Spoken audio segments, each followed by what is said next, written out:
निवडणूक आणि आरक्षणाचा घोळ. म्हणजे it is not necessary that petitioners, politicians, political party should approach the high court, state election commission. If its rights are infringed then they have a right to go also. आता ते स्वतः संस्थेवर जे माणसं सरकार पाठवतात त्यांना ते संस्थेचं महत्त्व कळत नाही तर लोकांना काय करायचं. गोव्यात निवडणूक आयोग झालाय सरकारच्या हातातलं बाहुलं. सो आता सरकार जास्ती अरोगंट झाला आहे आणि मला वाटतं हा बीजेपीचा कल्चर आहे असं वाटतं मला. संविधानाच्या चौकटीत राहून म्हणजे संविधान कसं पाडायचं हे बीजेपी मास्टर माइंड आहे. And your job mister state election commissioner is to ensure independent, free, fair, just election and just election. माजी निवडणूक आयुक्त प्रभाकर तिमलेंचं सखोल विश्लेषण. नमस्कार, गोवन वार्ता लाईव्हच्या आजच्या या खास मुलाखतीत तुम्हा सर्वांचं मी स्वागत करतो. आज आपल्या सोबत आहेत गोवा राज्याचे माजी निवडणूक आयुक्त प्रभाकर तिमलो सर आणि आज त्यांच्याशी बातचीत करण्याचं खास कारण म्हणजे आम्हा सर्वांना माहिती आहे की गोव्यात राजकीय वातावरण जे आहे ते ढवळून निघालेलं आहे कारण पालिकेच्या निवडणुकांची तारीख जाहीर झालेली आहे आणि या तारखांबरोबरच एक नवीन वाद सुरू झाला आहे गोव्यात, तो म्हणजे पालिकांचं आरक्षण आणि डिलिमिटेशन. आणि याच्यावरनं आरोप प्रत्यारोप सुरू आहेत आणि हे प्रकरण कोर्टात देखील गेलेलं आहे आणि आरक्षण आणि प्रभाग फेररचना ही बरोबर झाली नसल्याचा दावा अनेक जण करत आले आणि अशा तऱ्हेच्या 11 याचिका या कोर्टात दाखल झालेल्या आहेत. आता हे असं गोव्यात का होतं? हल्लीच्या वर्षी आम्ही पाहिलं तर हा ट्रेंड सुरू झालेला आहे की आरक्षण आणि फेररचना याबद्दल अनेक आरोप प्रत्यारोप होतात. सरकारी यंत्रणा असेल किंवा निवडणूक आयोग जो आमचा आहे त्याच्यावर देखील आरोप होतात. या संबंधी बोलण्यासाठी आपल्या सोबत आज सर तुमचं स्वागत करतो. आताच आपण जसं म्हटलं की पालिका निवडणुकांच्या संदर्भात 11 याचिका हायकोर्टात आलेल्या आहेत. त्यावर कोर्टानं सगळ्यांची बाजू ऐकून घेतलेली आणि निकाल राखून ठेवलेला आहे. यावर आपण बोलूच, ह्याला कोण कारणीभूत आहे किंवा हे असं का होतं. मला सांगा, एकंदर आरक्षण आणि प्रभाग फेररचना ह्याबद्दल सर्वात महत्त्वाचा वाटा हा कोणाचा असतो आणि ते कोणाच्या मार्फत जायला पाहिजे किंवा ती प्रक्रिया काय असते? आता गोव्यामध्ये आरक्षण आणि फेररचना जे अधिकार जे आहेत ना ते सरकारकडे आहेत. आता सरकारनं ते अधिकार जर वेचणूक आयोगाला दिले तर वाद कमी होणार कारण ती एक इंडिपेंडेंट ऑथॉरिटी आहे आणि लोकांना वाटणार की ती इंडिपेंडेंटली वागणार म्हणून. आता काय होतं, हे फेररचना आणि आरक्षण याचं काम आता जे करतात ते डायरेक्टर ऑफ म्युनिसिपल ऍडमिनिस्ट्रेशन आणि तिथं सरकारचा हस्तक्षेप होतो म्हणून हे प्रॉब्लेम निर्माण होतं. दुसरं प्रॉब्लेम असं आहे, आम्हा सगळ्यांना माहित असतं की दुसरी निवडणूक म्हणजे नगरपालिकाची केव्हा असणार, 5 वर्षांनंतर असणार. सो म्हणजे आरक्षण आणि फेररचना जर 1 वर्षापूर्वी तर केली, निवडणुकीच्या 1 वर्षापूर्वी, तर काही वाद होणार नाही. बरोबर, कित्याक सगळे कंटेस्टिंग कॅन्डिडेट्स पळय आसात आणि जे इंटरेस्ट पळय आसा सगळं लोकांक खबर आसतलें की ही आता फेररचना आणि आरक्षण अशें जालां. सो सगळ्यांना वाव मिळणार, वेळ मिळणार काम करायला. सो हे आता काय होतं की सरकार काय करतो, एक आठवड्यापूर्वी, 4 दिवसापूर्वी हे आरक्षण आणि फेररचना लोकांसमोर आणतो आणि निवडणूक आयुक्त इमिजिएटली इलेक्शन्स अनाउन्स करतात. सो याचा फायदा फक्त जे सरकार म्हणजे जे लोक सरकारकडे जवळीक आहे त्यांनाच फायदा होतो. सो सगळ्यांना लेवल प्लेइंग फील्ड होत नाही and people will lose confidence in elections in local self governing bodies like दिस.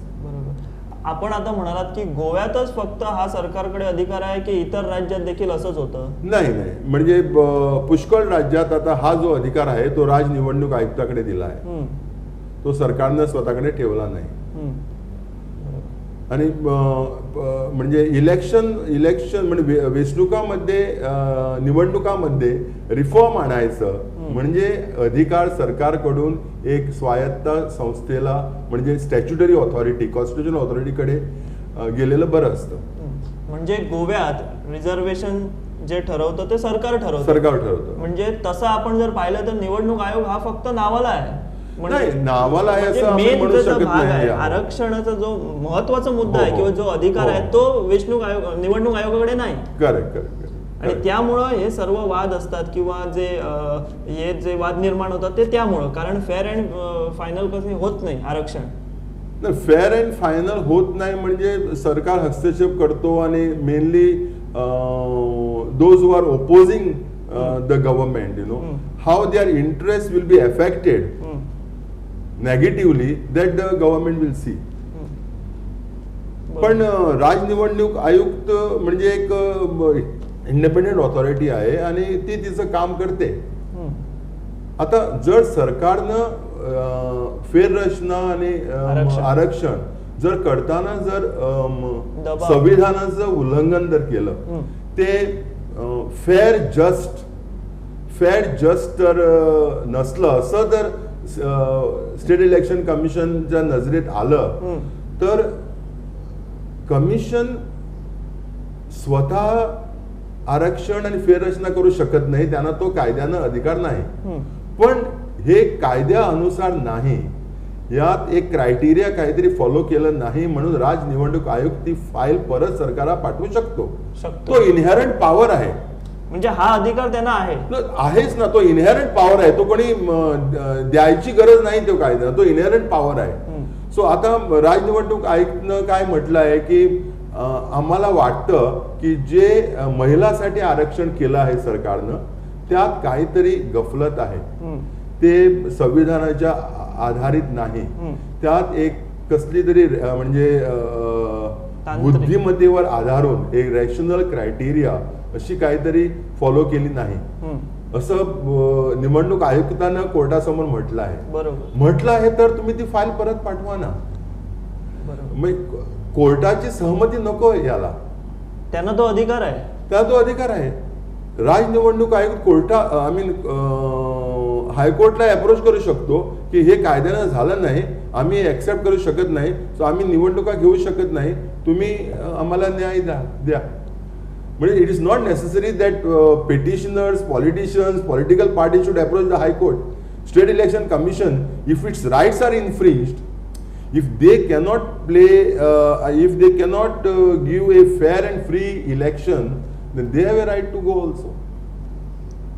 पण हे असं होताना तुम्हाला गोव्यात तरी सध्या दिसत नाही, गोव्यात दिसत नाही. म्हणजे मला वाटतं की स्टेट इलेक्शन कमिशन ही कायद्यानं स्वायत्त संस्था आहे, पण independence depends on the independence of the commissioner. Finally न्याय संस्था पण ही एक इंडिपेंडेंटच असते. बरोबर. पण न्याय संस्थेचं जे आम्ही स्वातंत्र्य म्हणतात, इंडिपेंडन्स म्हणतात, ते न्यायाधीशावर अवलंबून असतं. जो ती न्यायाधीशाची नेमणूक जर अशी झाली, म्हणजे स्टेट इलेक्शन कमिशनरची जर नेमणूक अशी झाली आणि तो स्टेट इलेक्शन कमिशनर त्याचं कमिटमेंट सरकारकडे आहे आणि त्याच्या इन्स्टिट्यूशनकडे नाही, त्याच्या ऑथॉरिटीकडे नाही, तर असं रिझल्ट होणारच. तर असे वाद निर्माण भविष्यात.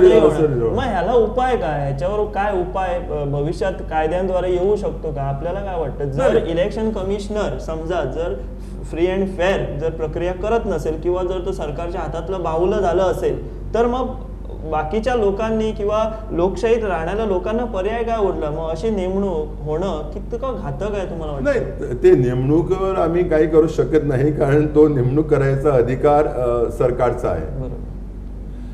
पण आमच्या संविधानामध्ये आणखी पुष्कळ ऑथॉरिटीज असतात. न्याय संस्था एक आहे. न्याय संस्थानं जे शेरे मारले आहेत सरकारवर आणि वेचणूक आयुक्तावर, मला वाटतं आयुक्तानं स्वतःचं रेजिग्नेशन द्यायला पाहिजे. आणि आता न्याय संस्था काय करते की it respects the independence of the state election commission. आज बघ, आज न्याय संस्थानं काय म्हटलंय, काल म्हटलंय की तुम्हाला जर वाटतं की हे आरक्षण बरोबर नाही तर तुम्ही काहीतरी ऍक्शन घ्या. स्टेट इलेक्शन कमिशन काय म्हणतो, आम्ही काही ऍक्शन घेऊ शकत नाही, कारण ते सरकार ठरवतं, त्यांच्यावर. हो, ते त्यांच्यावर घालतं. पण why the court has taken this view? Because court feels that state election commission is a independent statutory authority. तुमचा मान आम्ही तुम्हाला देतो, तुम्ही न्याय घ्या, तुम्ही न्याय द्या. न्याय देत नाही तर नंतर कोर्ट नंतर हस्तक्षेप करणारच. बरोबर. So court does not want to create a controversy. First I respect you, otherwise then I will strike you down. So असं काहीतरी झालं. लोकांना पर्याय आहे. एक पर्याय म्हणजे कोर्ट, दुसरा पर्याय म्हणजे governor. Governor also is a constitutional head, and it is for the governor to respect and give freedom to the state election commission. Okay. Because state election commission, though appointed by, the government has a larger role to play, it is appointed under the seal of the governor. So state election commission, the authority for the state election commission is the governor, not the cabinet, not the government. Okay sir, जर समजा भविष्यात देखील असंच चाललं तर तुम्हाला असं वाटत नाही की लोकशाहीची जी ज्या स्वायत्त Correct. संस्था आहे त्यांचं अस्तित्व टिकून राहील का, किंवा ते असल्या तरी त्याचा लोकशाहीसाठी काही फायदा होईल का, उलट त्याचा नुकसान होईल लोकशाहीला? तुम्हाला काय वाटतं? कारण असे जर प्रकार घडत राहिले तर नाही, सी निवडणुकीच्या प्रक्रियेमध्ये ती लोकांचं म्हणजे participation, because the people's participation and people's confidence in the election machinery should get a boost. त्यासाठी एक स्वतंत्र संस्था निर्माण केली आहे. आता ते स्वतंत्र संस्थेवर जे माणसं सरकार पाठवतात, बरोबर, त्यांना ते संस्थेचं महत्व कळत नाही तर लोकांना काय करायचं? लोकांना म्हणजे स्ट्रगल चालणारच. बरोबर. तो स्ट्रगल नंतर कोर्टामध्ये जातो. बरोबर. सर, तुम्ही निवडणूक आयुक्त म्हणून काम हो, केलं. हो.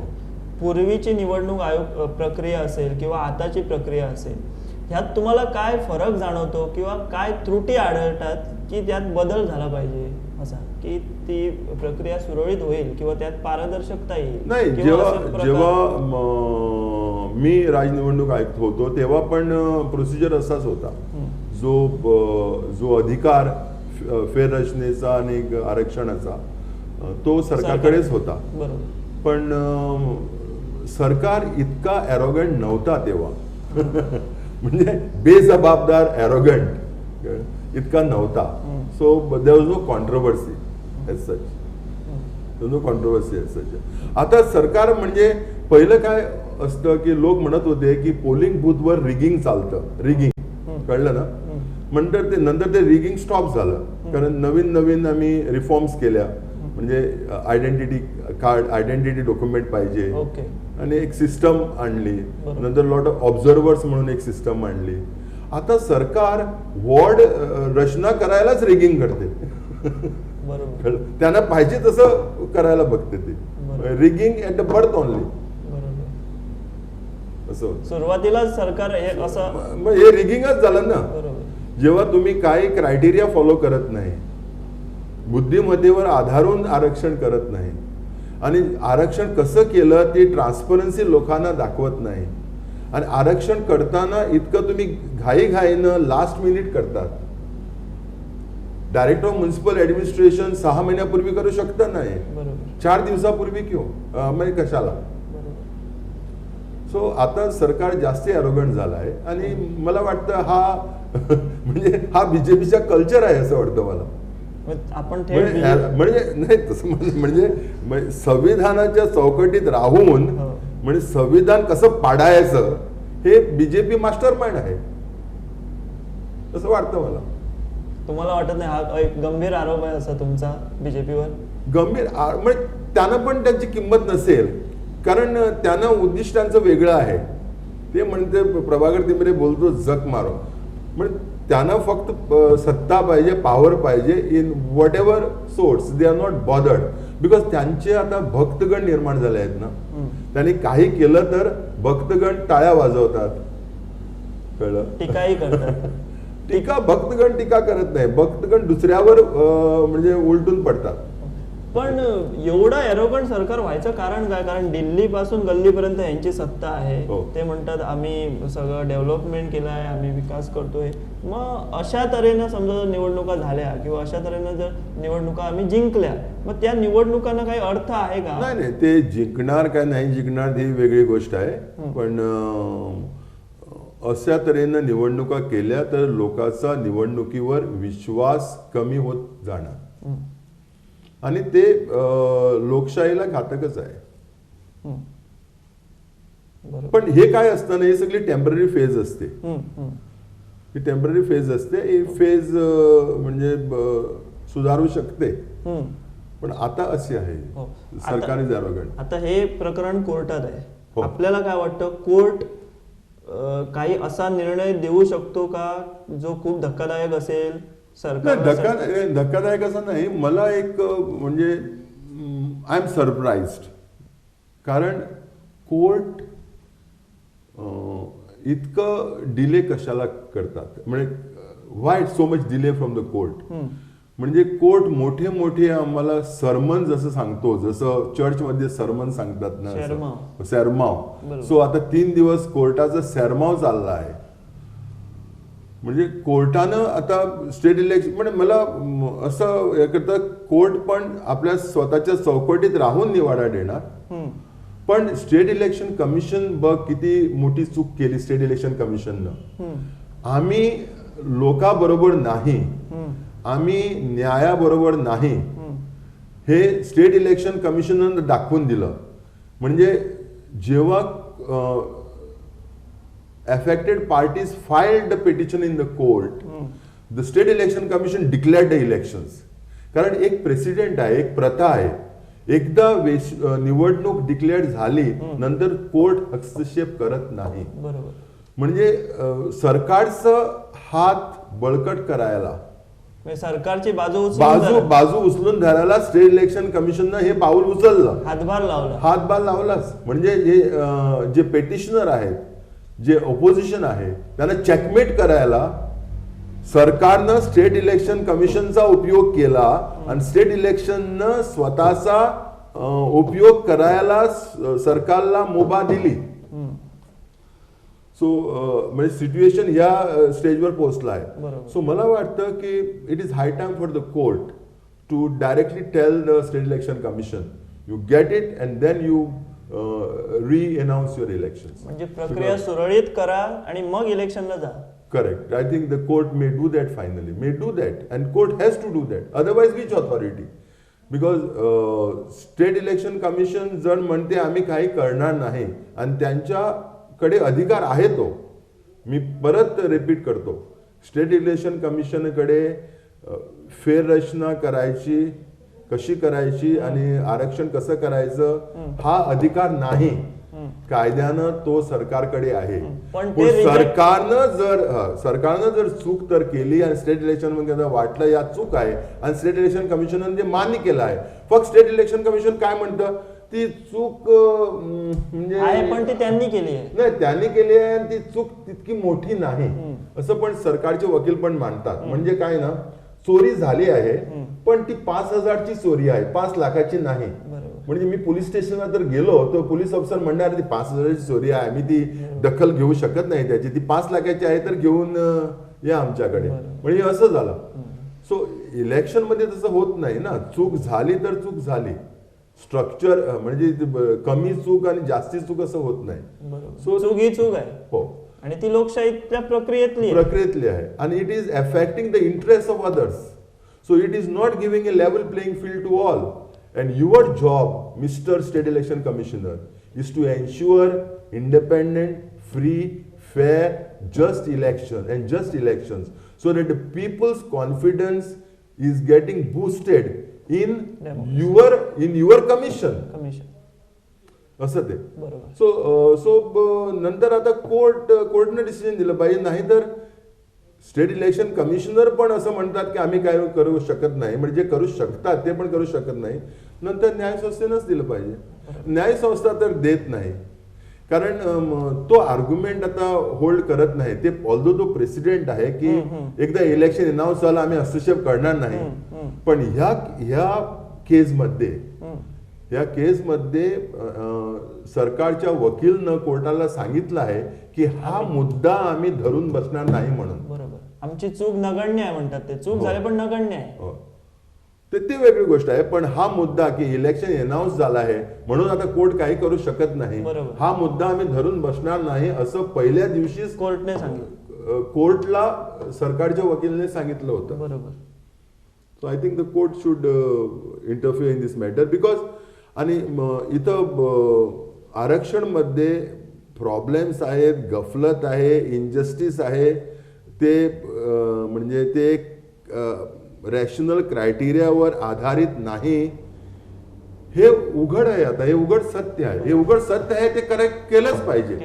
ते नग्न असू दे नाहीतर ते जास्ती असू दे, ते करेक्ट केलंच पाहिजे. हे करेक्ट करून विष्णुकला म्हणजे निवडणुकीला सामोरे जायचं आहे. म्हणजे समजा कुठची स्वायत्त संस्था जर चुकत असेल आणि ती मान्य करत नसेल किंवा कानडोळा करत असेल तर शेवटी कोर्टानं हस्तक्षेप करायलाच पाहिजे. आणि तसं झालं तरच मला वाटतं हे सगळी प्रक्रिया असेल किंवा हे जे निवडणुका असतील किंवा त्यांचे निकाल, आरक्षण, फेररचना याच्यावर कुठेतरी लोकांचा विश्वास आणि हे जो स्टेट इलेक्शन कमिशन जे घडलं आहे, जे आहे नवीन, स्टेट इलेक्शन कमिशन नवीन आहे, म्हणजे हे त्याचं पहिलं इलेक्शन आहे. पहिल्या इलेक्शन मध्ये जे म्हणजे what message is communicating to the public of Goa, to the people of Goa, to the voters of Goa, to the politicians of Goa is a very bad message. कि I am with the government.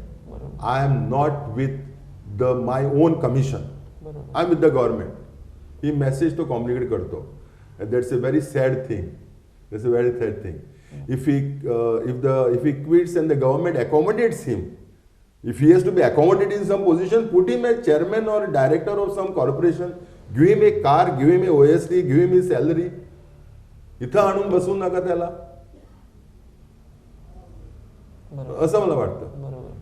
म्हणजे sir तुम्ही जसं म्हणालात, court जर असं झालंय पूर्वी कधी कुठच्या राज्यात किंवा इथे की कोर्टानं प्रक्रिया पुन्हा घेण्यास सांगितली असं कुठे आदेश नाही, मला आता आठवत नाही, पण